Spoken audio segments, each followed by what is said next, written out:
This comprehensive PGDAST course was originally delivered through live sessions by the official instructors. We are uploading these sessions here to support students, and all credit goes to the respective teachers and instructors. Yes. So, how we can be confident that a lot of good quality will be accepted and a lot of bad quality will be rejected. तो जब भी हम confident की बात करते हैं तो we use the concept of the probability. तो यहाँ पे भी हम निकालेंगे कि भाई क्या प्रोबेबिलिटी है कि एक गुड लॉट हमारा एक्सेप्ट होगा या रिजेक्ट होगा. तो for that the probability of accepting a lot, मान लीजिए लॉट, क्योंकि देखिए लॉट की क्वालिटी के ऊपर डिपेंड करेगा या नहीं करेगा. अगर मैं कह रहा हूँ कि एक लॉट है मेरा जिसमें 2% डिफेक्टिव है और एक लॉट है मेरे पास जिसमें 10% डिफेक्टिव है और क्राइटेरिया सेम रखा हुआ है, तो आपको क्या लगता है कि कौन सा लॉट ज्यादा रिजेक्टेड होगा, जिसकी क्वालिटी अच्छी है, या क्वालिटी अच्छी का मतलब जिसमें कम डिफेक्टिव है. तो एक में तो 10% डिफेक्टिव है, एक में 20% डिफेक्टिव है. तो किसके चांस ज्यादा है कि लॉट हमारा वो रिजेक्ट होगा, कोई बताएगा?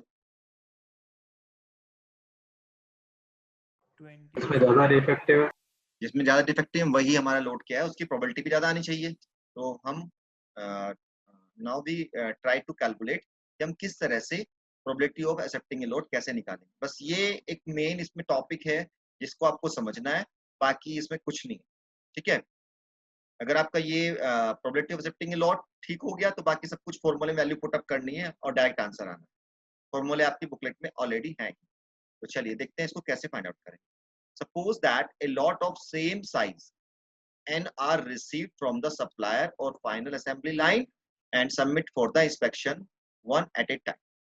ठीक है, समझ में आ गया कि भाई हमारे पास n साइज का लोड है, ये तो हमने कहीं से रिसीव किया है, या हमारा जो प्रोडक्शन था वहां पे वो फाइनल असेंबली से आया है और इंस्पेक्शन के लिए दे दिया है.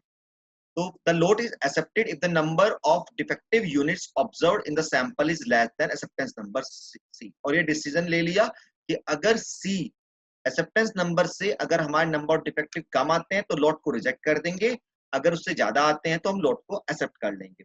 ठीक है, तो चलिए हमने मान लिया कि X क्या है, हमारे रिप्रेजेंट कर रहा है number of defective unit in the sample.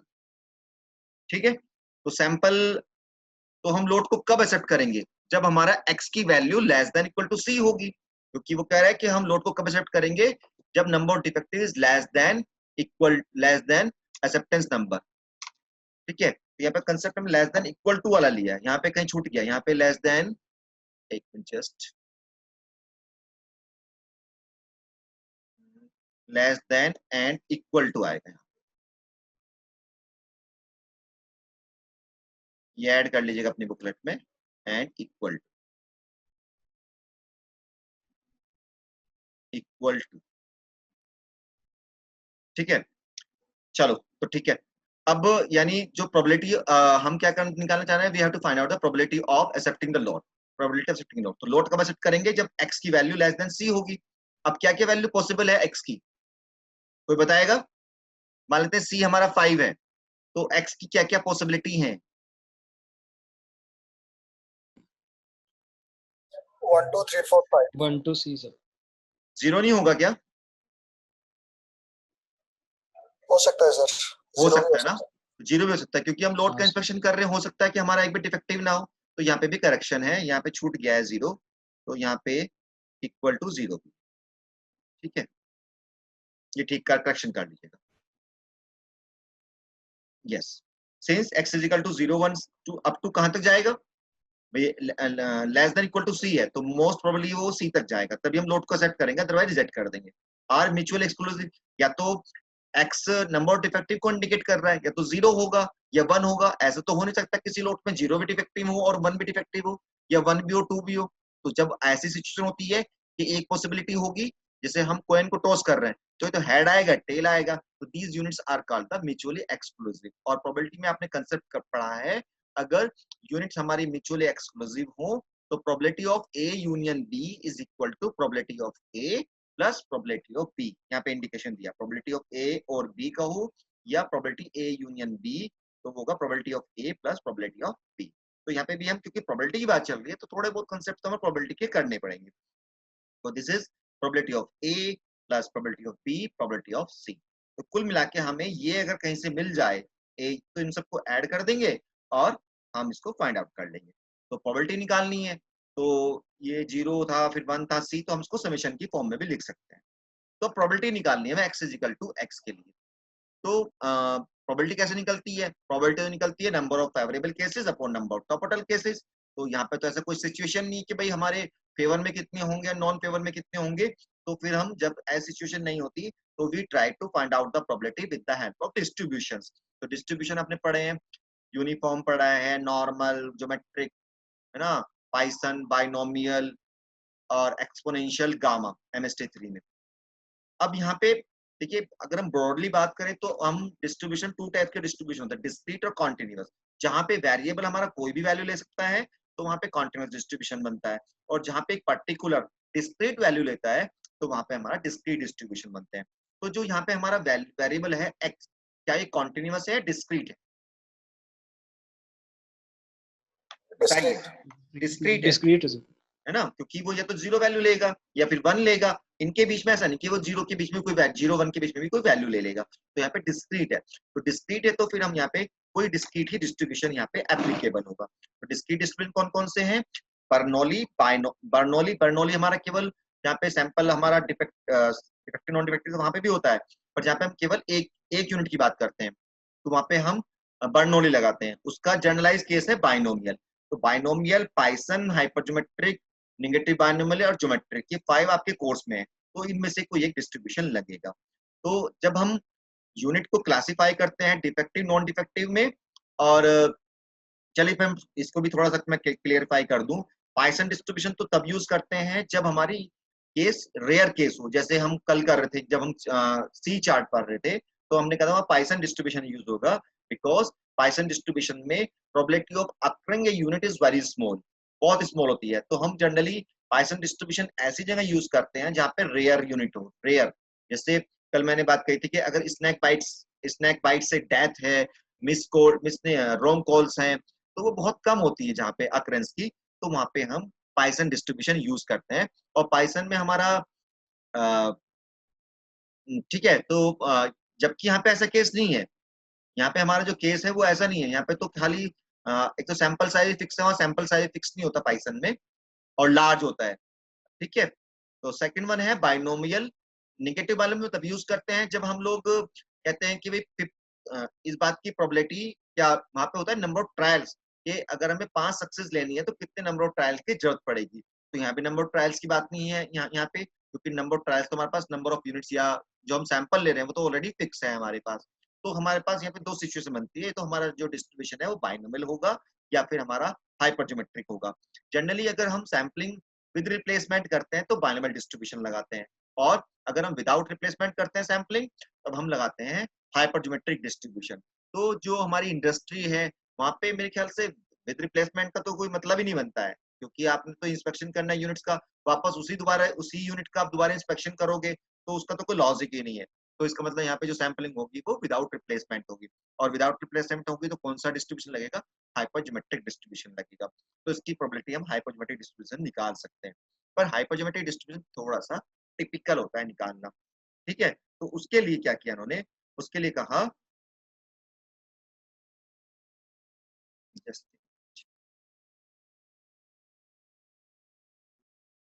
उसके लिए कहा कि अगर हाइपरज्योमेट्रिक भी डिस्ट्रीब्यूशन भी हमारा बर्नौली बाइनोमियल डिस्ट्रीब्यूशन में कन्वर्ट हो जाता है, पर उसके लिए कंडीशन है। उसके लिए क्या कंडीशन है? उसके लिए कंडीशन है अगर सैंपल साइज हमारा 10 टाइम्स ऑफ सॉरी अगर हमारा मतलब load size 10 times of n है, तो हमारा हाइपरज्योमेट्रिक डिस्ट्रीब्यूशन बाइनोमियल में कन्वर्ट हो जाता है, तो हम बाइनोमियल अप्रोक्सीमेशन लगा सकते हैं। जनरली जो हमारा जब हम इंडस्ट्री में जब हम सैंपलिंग यूज करते हैं या हम प्रोडक्ट कंट्रोल में यूज करते हैं, तो वहाँ लाइट लोड साइज तो बहुत बड़ा होता है, पर हम उसमें सैंपल बहुत स्मॉल लेते हैं, क्योंकि हमें वहाँ पे जब भी इंडस्ट्री या इस तरह की बात आती है वहाँ कॉस्ट जुड़ जाती है साथ में, तो कॉस्ट ज्यादा हो जाएगी, जितना बड़ा सैंपल लेंगे उसका इंस्पेक्शन भी करना पड़ेगा, तो वहाँ पे हम स्मॉल सैंपल ही लेते हैं। तो जनरली ये कंडीशन हमारी फुलफिल हो जाती है और ये क्वेश्चन में भी यूज होती है। ठीक है, तो हम वहाँ पे हाइपरज्योमेट्रिक की जगह बाइनोमियल डिस्ट्रीब्यूशन लगा सकते हैं। तो बाइनोमियल डिस्ट्रीब्यूशन लगाएंगे तो बाइनोमियल की प्रोबेबिलिटी कैसे निकालते थे? बाइनोमियल का पीडीएफ क्या था, अगर किसी को याद हो तो? बाइनोमियल का पीडीएफ था NCX p raised to power x 1 minus p raised to power n minus x. तो n क्या है, p क्या है, n is the number of unit in the sample, x हम जैसे यहाँ पे x है 0, यहाँ 1, यहाँ पे 2, यहाँ पे c, तो x हो गया, p is the probability, probability कहिए, ये वहां तो probability था, यहाँ पे proportion of defective boards या load quality, load quality क्या है, it is taken as the p, तो we can easily find out this value. अब इसको हर इसके लिए भी थोड़ा और यहाँ पे किया हुआ है कि ठीक है, तो हो गया इसकी, तो यहाँ वैल्यू पुटअप करें तो सम निकालना है इसका, तो इसको सम निकालने के लिए हम क्या करें, या तो हम जैसे ऊपर चलते हैं, यस यहाँ से निकालेंगे, तो पहले तो x को हम 0 रखेंगे, फिर 1 रखेंगे, फिर c रखेंगे, फिर सबको ऐड करेंगे और c भी इसके अंदर आ गया, तो c फिर पहले c खोलो, मान लो nc यहाँ 5c2 है, तो 5c2 की वैल्यू कितनी होती है 5 into 4 अपॉन फैक्टोरियल 2, तो इससे तो बहुत टाइम लगेगा, तो इसको टाइम को बचाने के लिए क्या करते हैं, इन्होंने एक टेबल बना दी, for rapid calculation we can use table number 1 entitle cumulative binomial probability distribution, cumulative means summation वाली फॉर्म में, हमें समेशन ही चाहिए यहाँ पे, ठीक है, तो वो हमें टेबल मैं भी दिखाऊंगा टेबल कैसे है, तो वहां से हम इस वैल्यू निकाल सकते हैं, तो ठीक है, तो बिल्कुल इजी हो गया निकालना, तो प्रोबेबिलिटी ऑफ एक्सेप्टिंग ए लोट निकालना हो तो हम टेबल की हेल्प से निकाल सकते हैं, पर टेबल में क्या है, कुछ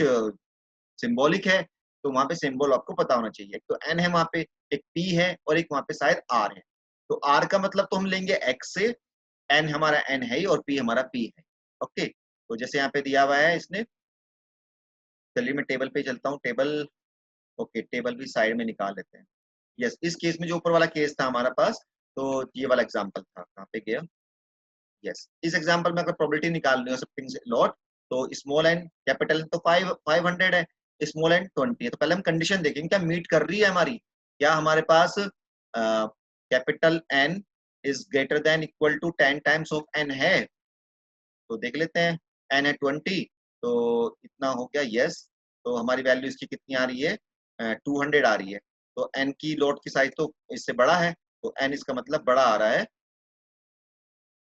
200 से, तो हम यानी ये अप्रोक्सीमेशन लगा सकते हैं, अगर बाय द वे ये अप्रोक्सीमेशन नहीं लगता, तो you have to apply the hypergeometric distribution, पर जनरली जो हमने क्वेश्चन कराए हैं वो बाइनोमियल से कराए हैं, तो क्वेश्चन तो आपको बाइनोमियल से ही करना है, ठीक है, तो पर ये आपको लिखना होगा, अगर एग्जाम में आपने ये नहीं लिखा तो आपके मार्क्स कट जाएंगे, क्योंकि आपने बताया नहीं कि हम बाइनोमियल क्यों यूज कर रहे हैं इसमें, तो आपने कंडीशन तो बतानी होगी, क्योंकि वैसे तो इस क्वेश्चन के लिए हमारा हाइपोजीमेट्रिक बैठता है, पर आप बाइनोमियल लगाने तो बाइनोमियल की आपको कंडीशन ये नोट डाउन करनी पड़ेगी, तभी आपको मार्क्स पूरे मिलेंगे।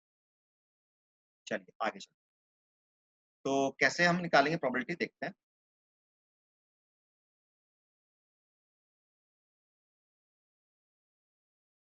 सी हमारा 1 था, तो हमने उससे देखा ये हमारे पास पैरामीटर थे, तो हमने ये लगा लिया C1, तो C1 तक जा रहा है तो 0 1 हो गया, इसको समेशन की फॉर्म में लिख सकते हैं, समेशन की फॉर्म में लिख दिया, और इसमें हमने इसकी वैल्यू पुटअप कर दी, तो वैल्यू पुटअप करी, n हमारा 20 था तो हमने 20 पुटअप कर दिया, यहाँ भी कर सकते हैं आप, p की वैल्यू क्या है 0.02 है, तो अब इसकी वैल्यू टेबल से देखनी है, ठीक है, तो टेबल पे चलते हैं, मैं ओपन करता हूँ table,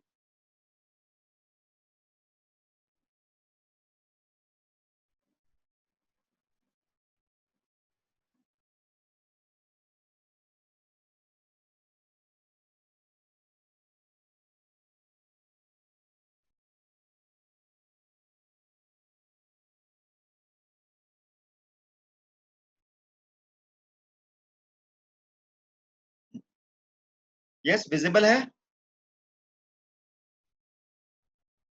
Yes, sir. Yes, sir.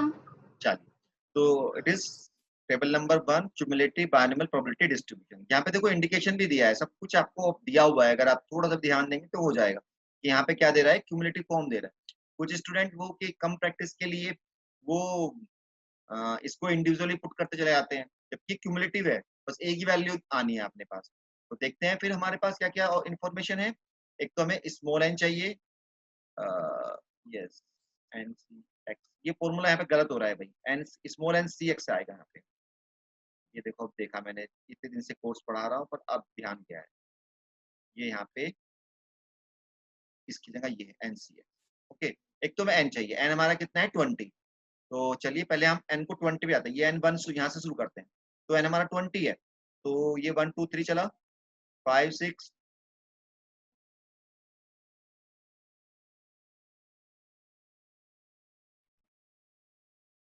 Yes 20 पे आ गए।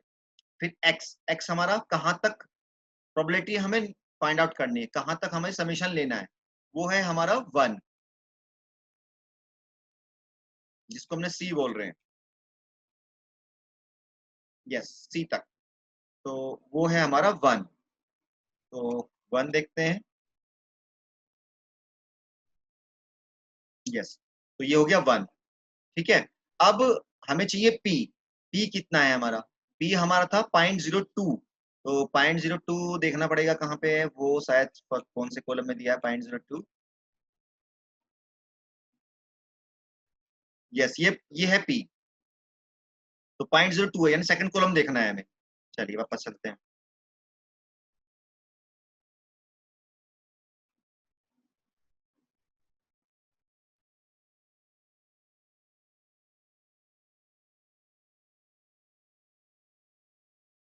यस, तो 20 ले लिया, c हमारा 1 था जिसे x बोल रहे हैं, वो 1 है, और हमारा p कितना है, वो है 0.02 यहाँ पे है।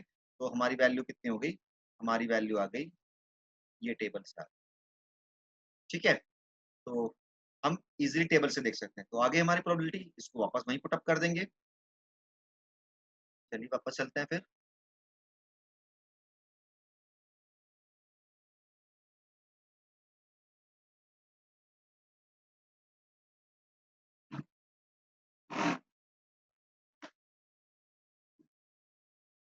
यस, विजिबल है।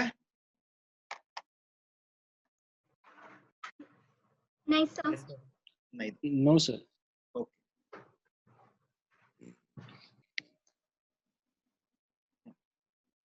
अब शायद विजिबल होगा ना।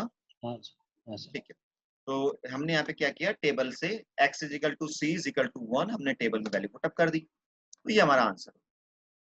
ठीक है, क्वेश्चन बिल्कुल इजी है, बस थोड़ा सा आपको ध्यान रखना है। अभी मैं कराऊंगा न्यूमेरिकल पे कैसे ही चल रहा है। तो अब देखते हैं कि अगर बाय द वे ये था जब हमारी क्वालिटी क्या थी 0.02, तो देखते हैं क्वालिटी का इफेक्ट कितना आता है। अगर ये दिखा रहा है कि अगर हम इसको सिंपली कैलकुलेट भी करते तब भी यही आंसर आता। आप ऐसा करते x इजिकल टू 0 1, तो आप पहले बाइनोमियल डिस्ट्रीब्यूशन में जो ये यहाँ पे फॉर्मूला दिया हुआ है, यस, इस वाले फॉर्मूले में पुट करते, x को 0 रखते, n को 20 रखते, p को 0.02 रखते, तो ये आ जाता। अब इसकी पावर 20 लेनी है आपने, 20 पावर आपके पास साइंटिफिक कैलकुलेटर नहीं तो आप नहीं निकाल पाएंगे। ठीक है, फिर आपने यहाँ पे 1 लेना है, तो दोनों को ऐड करेंगे जब जैक की वैल्यू आ जाएगी। कुछ स्टूडेंट ऐसे भी करके आते हैं एग्जाम में, पर इसमें मिस्टेक होने के चांस है, और जबकि आपके पास ऑलरेडी आपको फॉर्मूला बुकलेट अवेलेबल होगी, तो टेबल से आप इसे इजीली देख सकते हैं। नाउ वी कैन सर ये टेक्निक आपने उसमें क्यों नहीं बताई थी सर, जब वो MST 3 कर रहे थे? MST 3 में प्रोबेबिलिटी निकालने का हाँ, यही ऐसे ही तो था। आप कर सकते हो, अब टेबल आपके पास एग्जाम में रहेगी, चिंता मत करिए। अब तो एग्जाम निकल गया ना। निकल गया है, ओके सो ठीक है। वी कैन, देखिए वहां पे मोटो कुछ अलग था, यहाँ पे कुछ अलग है, फर्क ये हो गया है।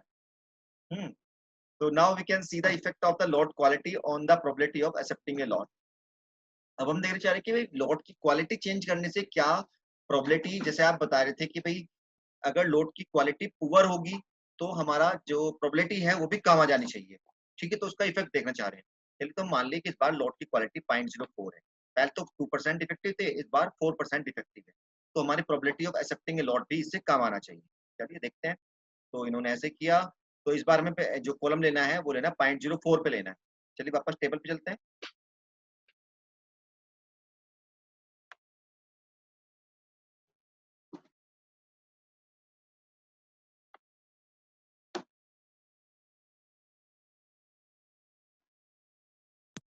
यस, तो 20 फिर आ गया हमारा, सब कुछ पहले जैसे ही है, पर क्या है अब इस बार हमारे पास जो हमें पी लेना है वो लेना है हमें 0.04।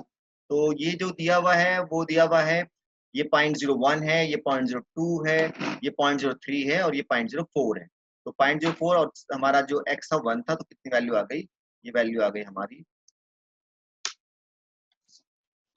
0.8103। ठीक है, तो 0.8103 आ गई। तो चलिए वापस चलते हैं फिर।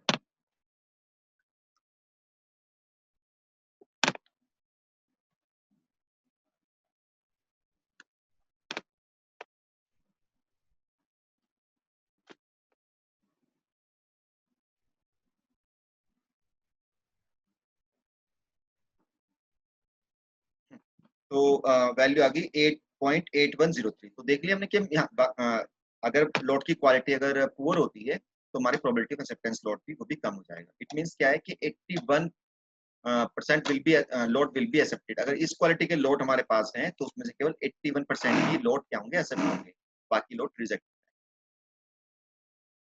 ओके, नाउ अब देखते हैं कि एक्सेप्टेंस नंबर का क्या रोल है भाई। कि जो हमने डिसाइड किया था कि हमारे पास अगर सैंपल में एक डिफेक्टिव होगा तो हम लोड को एक्सेप्ट करेंगे, अगर इससे ज्यादा हो तो लोड को रिजेक्ट कर देंगे। तो क्या एक्सेप्टेंस नंबर से क्या फर्क पड़ेगा, लोड को प्रोबेबिलिटी क्या होगा, बढ़ेगी कि घटेगी? चलिए बताइए।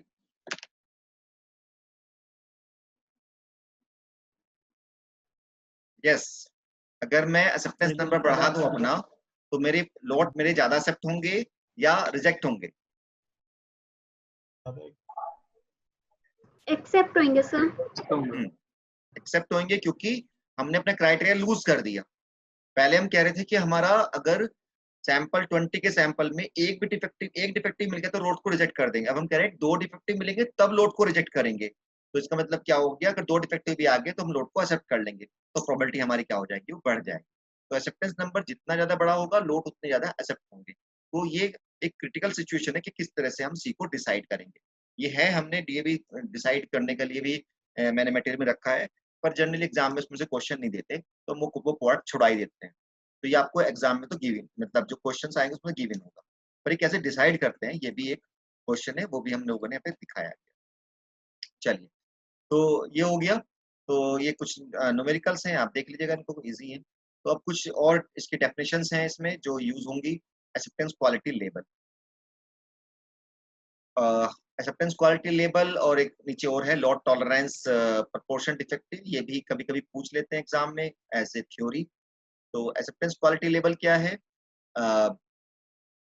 वो लेवल जहां पे हम लोड को एक्सेप्ट करते हैं उसको बोलते हैं एक्सेप्टेंस क्वालिटी लेवल। क्योंकि आपने सी तो डिसाइड कर लिया, अभी आपने एक लेवल की क्वालिटी लेवल क्या होगा, लोड में कितने परसेंट डिफेक्टिव होंगे। ठीक है, तो चलिए देखते हैं एक बार। The seller and the buyer,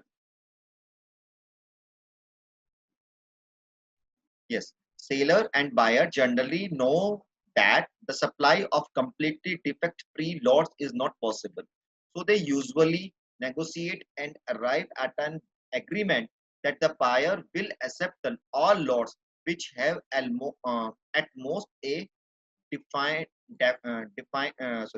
definite quality label or definite percentage of defective units। अगर किसी लॉट में मान लीजिए 10% डिफेक्टिव है, 5% डिफेक्टिव है या 2% डिफेक्टिव है, तो वो कह रहा है कि दोनों मिलके एक लेवल डिसाइड कर लेते हैं कि अगर मेरे लॉट में 2% डिफेक्टिव है तो आपको लोड लेना ही होगा। ठीक है, it is denoted by P1। तो इसको बोलेंगे एक्सेप्टेंस क्वालिटी लेवल। तो अगर हमने डिसाइड कर लिया कि ये 2% के हमारे पास डिफेक्टिव है तो हम लोड को लेना ही है, तो इसको बोलेंगे एक्सेप्टेंस क्वालिटी लेवल। और जनरली ये लेवल एक गुड क्वालिटी को इंडिकेट करता है। ठीक है, क्योंकि तभी तो लेगा उसको बायर, अदरवाइज तो लेगा ही नहीं। तो it is a good quality. अगर इस गुड लोड तो हम फिर भी उसी के बेस पे डिसाइड करेंगे, सैंपल के बेस पे, पर ये कह रहा है कि अगर 2% का है तो आपको लेना चाहिए। ओके, तो this is quality level decide in the negotiation of buyer and seller. और जनरली इसको क्या मानते हैं, इसको हम शॉर्ट में बोलेंगे AQL। और AQL हमारा क्या होगा, वो हमारा एक गुड क्वालिटी मानी जाएगी। इसको आप पढ़ लीजिएगा, इसमें कुछ नहीं है सर।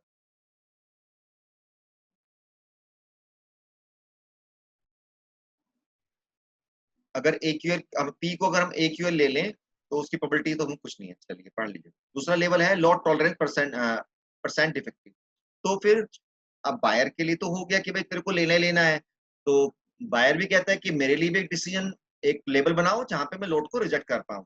तो फिर दोनों मिलकर एक नेगोशिएट करते हैं और फिर एक लेवल बनाते हैं कि अगर उस क्वालिटी का होगा तो लोड को आप रिजेक्ट कर देंगे 100%। ठीक है, उसे बोलेंगे लोड टॉलरेंस, यानी वहां तक ही टॉलरेट कर पाएगा वो, उससे आते ही उसको रिजेक्ट कर देगा। तो in order to reduce producer is the buyer agrees to tolerate a lot quality worse than acceptance quality level. ये कह रहा है कि भाई प्रोड्यूसर के रिस्क को कम करने के लिए, मान लीजिए डिसाइड हुआ कि 2% वाला लोट आपको एक्सेप्ट करना है, पर 2% के बाद वाले लोट भी वो बायर क्या करता है, रिसीव कर लेता है on the basis of the sample, पर वो कहता है कि भाई किस लेवल तक उसको रिसीव करेगा, तो एक ऊपर की बाउंड्री भी होनी चाहिए, then up to a certain level but not beyond it.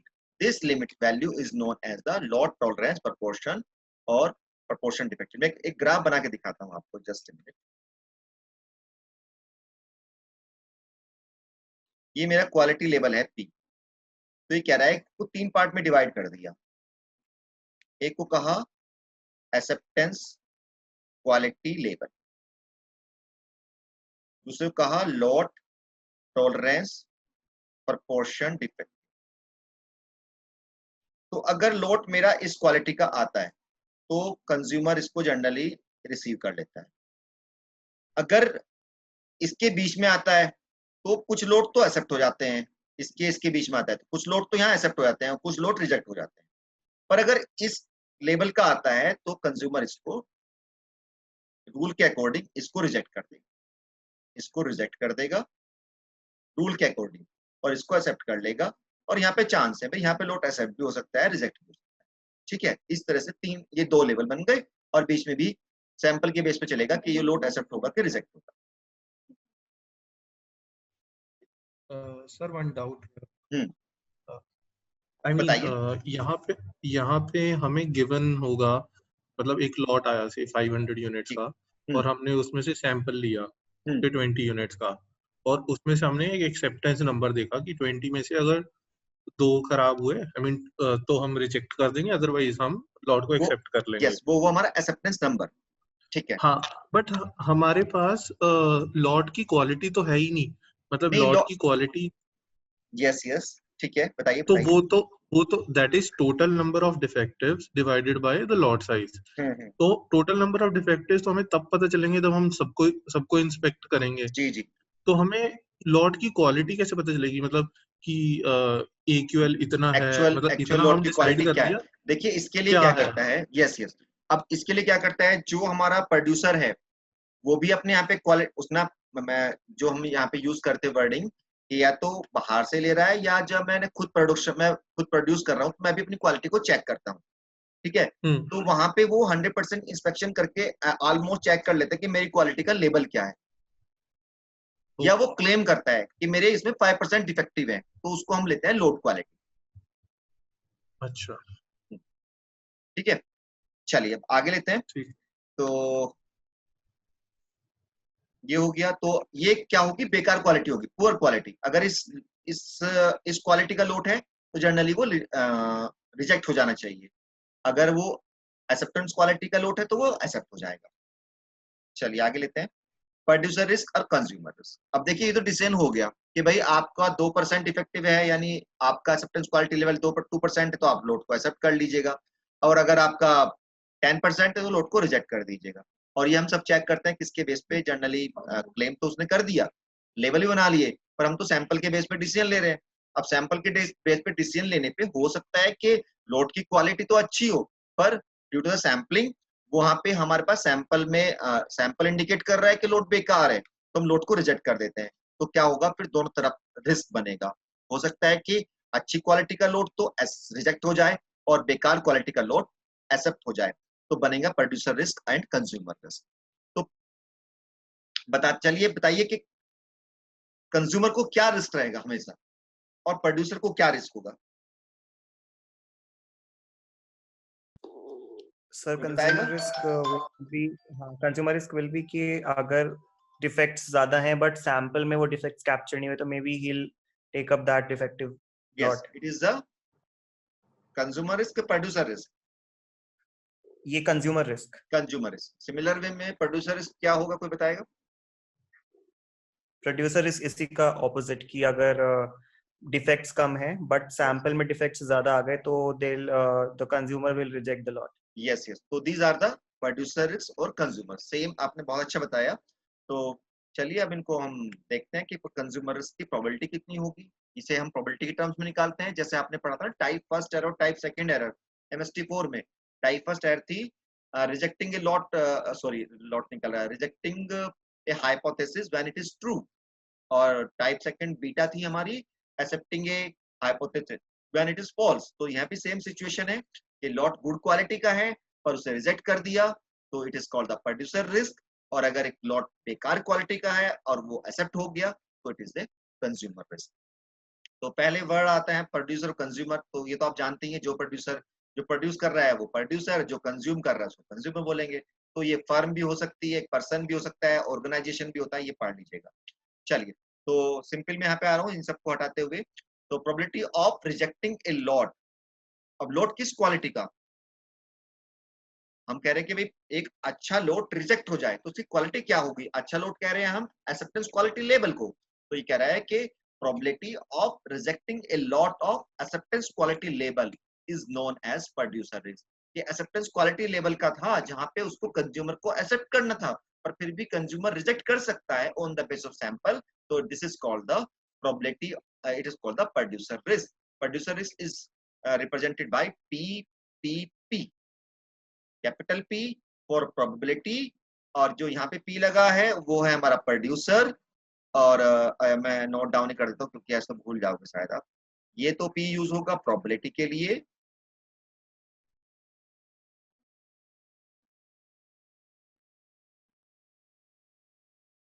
लिखना बड़ा मुश्किल है। यस, प्रोबेबिलिटी के लिए, और दिस हम यूज कर रहे हैं प्रोड्यूसर के लिए।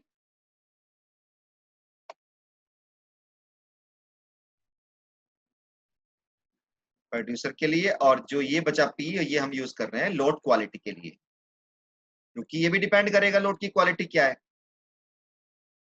Load quality. तो अब हम यहाँ पे जो लोड क्वालिटी की बात करेंगे, तो लोड क्वालिटी कैसा कह रहा है, किस लोड क्वालिटी को कह रहा है कि भाई अगर ये रिजेक्ट होती है तो तो हमारा रिस्क बनेगा, वो कह रहा है AQL। तो P इज इक्वल टू हो जाएगा इस बार AQL। ठीक है, तो rejecting a lot of, this is called alpha. जैसे वहां पे सेम नोटेशन यूज किए थे तो यहाँ पे भी अल्फा नोटेशन यूज कर रहे हैं।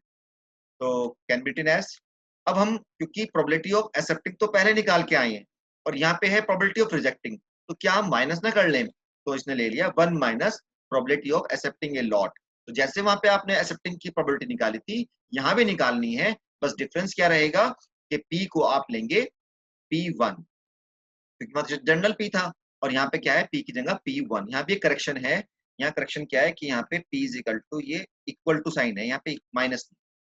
तो PA आपने लेना है, PA ही लेना है जो पहले लिया था, बस वहां पे P की जगह आपको P1 रखना है। ठीक है, तो यहाँ मिस्टेक होती है, स्टूडेंट यहाँ पे भी क्या करते थे P ले लेते हैं, पर P थोड़ा ही ना है। किसी भी लोड को रिजेक्ट करना तो प्रोड्यूसर रिस्क नहीं है। प्रोड्यूसर रिस्क तो ये है कि अच्छा जो लोड है वो रिजेक्ट हो जाएगा, तो वो प्रोड्यूसर रिस्क है। तो इसलिए P को P1 लेना होगा। चलिए अब नेक्स्ट लेते हैं कंज्यूमर रिस्क। तो कंज्यूमर क्या है, probability of accepting a lot of bad quality. और बैड क्वालिटी को क्या कहा है आपने, बैड क्वालिटी को कहा है आपने लॉट टॉलरेंस प्रोपोर्शन डिफेक्टिव। तो यहाँ पे इस बार P की जगह क्या हो जाएगा, P2 हो जाएगा, उसको हम P2 से इंडिकेट कर रहे हैं। यहाँ पे लिखा है it is noted bye P2। ठीक है, तो उसको हम P2 से इंडिकेट कर रहे हैं। तो it is the probability of, sorry, accepting a lot of good bad quality. तो P की जगह कितना हो जाएगा, हो जाएगा हमारा लॉट टॉलरेंस प्रोपोर्शन डिफेक्टिव। तो सिमिलर वे में क्योंकि एक्सेप्टिंग की प्रोबेबिलिटी थी तो यहाँ पे माइनस करने की जरूरत नहीं पड़ी, ये तो हम निकालना जानते हैं, probability of accepting a lot. बस P को आपने क्या रखना है, P को आपको रखना है P2। ठीक है, चलिए अब इसे क्वेश्चन देखते हैं numerical. Suppose in example 1, the manufacturer company and the buyer agreed that AQL is equal to 0.02. 0.02 है AQL, यानी P1 is equal to 0.02. Find the producer risk. Producer risk निकालना है, तो producer risk तो हमारा ये है 1 माइनस ये, और P की जगह क्या लेना है हमें, P की जगह लेना है आपने AQL। तो बाय द वे यहाँ पे वहां जो हमने P लिया था वो 0.02 ही था, तो सेम प्रोबेबिलिटी आ गई। ठीक है, और प्रोड्यूसर रिस्क निकालने के लिए हमें 1 माइनस करना पड़ेगा, तो 1 माइनस 0.0 यानी 0.05। तो कितना रिस्क रहा उसको, अगर इस क्वालिटी का लोड है और ये हमारा डिसीजन होता है तो उसको 5%, 5.9 लगभग 6% जो है उसको रिस्क रहेगा कि एक अच्छी क्वालिटी का लोड क्या है वो रिजेक्ट होता है। सिमिलरली अगर मान लेते हैं कि लोड टॉलरेंस प्रोपोर्शन डिफेक्टिव 0.05 है, तो सेम हो गया, तो P की जगह इस बार हमें क्या लेना पड़ेगा 0.05। जो आप टेबल देख रहे थे इस बार P को आप लेंगे 0.05। तो 0.05 पे आप देखेंगे तो इसकी वैल्यू आ जाएगी 0.735। तो देखो कितना ज्यादा कंज्यूमर रिस्क है। कंज्यूमर रिस्क 73.58 कंज्यूमर रिस्क है इस डिसीजन के लिए। तो ये किस तरह से डिसाइड होगा कि भाई अब इसको तो 5% रिस्क है केवल प्रोड्यूसर को, और कंज्यूमर को इतना ज्यादा रिस्क है, तो ये तो कंज्यूमर के तो बहुत बेकार प्लान है ये। 73% इफेक्टिव लोड्स आएंगे बेकार क्वालिटी के, तो इसको कैसे डिसाइड करेंगे ये भी आपके चैप्टर में है। ठीक है, आप पढ़ लीजिएगा क्योंकि वो एग्जाम में तो नहीं दे रहे हम लोग, पर कैसे डिसीजन होता है। तो यहाँ पे n कितना लेंगे, सैंपल साइज कैसे डिसाइड होगा, c हम कैसे डिसाइड करेंगे कि c 1 हो कि 2 हो, क्योंकि c के डिपेंड करने c और n से तो इतना अभी n का भी दिखाएंगे क्या लॉजिक है, पर c के उससे तो बहुत ये फाइंड आउट होने में प्रोबेबिलिटी पे बहुत डिपेंड कर रही है। c अगर बढ़ जाएगा तो प्रोबेबिलिटी बढ़ जाएगी और ये रिस्क बढ़ जाएगा। तो हम कैसे डिसाइड करेंगे p, ये c और n, वो सब उसमें डिस्क्राइब किया हुआ है। चलिए ये पूरा कंप्लीट क्वेश्चन है, आप इसको ट्राई कर सकते हैं। तो ये हमारी फर्स्ट यूनिट हो गई है। तो अभी प्रोड्यूसर कंज्यूमर रिस्क वाला एग्जाम में नहीं आएगा? नहीं, कंज्यूमर रिस्क तो आता है, पर कैसे डिसाइड करोगे सी और n, this is called design. कि आप किसी भी आपके पास कोई इस तरह सिचुएशन है तो वहां पे आप सैंपल साइज क्या डिसाइड कितना लेना चाहिए, सी कैसे डिसाइड करें कि प्रोड्यूसर रिस्क और कंज्यूमर रिस्क मिनिमम हो, क्योंकि इस क्वेश्चन में आप देख रहे हो ना कि प्रोड्यूसर कंज्यूमर रिस्क बहुत ज्यादा आ गया, तो ये तो कंज्यूमर के लिए तो बहुत ही बेकार प्लान है ना ये। 73% रिस्क है कंज्यूमर को, तो ऐसे उसके लिए हमें मतलब फाइंड आउट करना होता है एक प्रॉपर सी कि कितना रखना चाहिए। देखिए टाइम तो लगभग खत्म होने वाला है, एक बार फिर हम लॉग इन करेंगे क्योंकि अगली यूनिट बहुत छोटी सी है, मैं उसको और कवर कर लूंगा, फिर ये एक दिन का रह जाएगा। ठीक है, तो आप प्लीज फिर दोबारा लॉग इन कर लीजिएगा। मैं जस्ट इसे लॉग आउट कर रहा हूँ, एंड कर रहा हूँ मीटिंग।